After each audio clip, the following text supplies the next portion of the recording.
In today's video, I'll show you how you can view your current password used for Microsoft Teams. If you want to learn how to do this, just follow the steps I'm about to walk you through. As you can see, I'm currently on the Microsoft Teams home screen.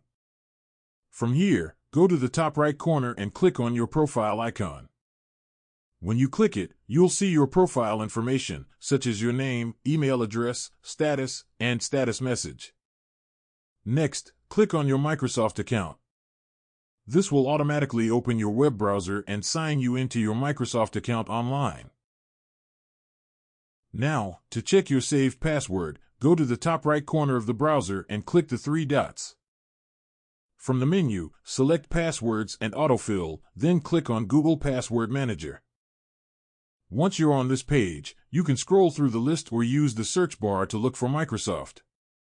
After you find the Microsoft entry, you'll be asked to enter your device password for security before you can open it. After verifying, you'll be able to see the saved password details. In my case, I won't display the actual password on screen for privacy reasons, but you can see the username and other saved account information. And that's it. Now you know how to check your current Microsoft Teams password using your browser's password manager. If you found this video helpful, leave a comment, hit the like button, subscribe to the channel, and turn on the notification bell for more tutorials.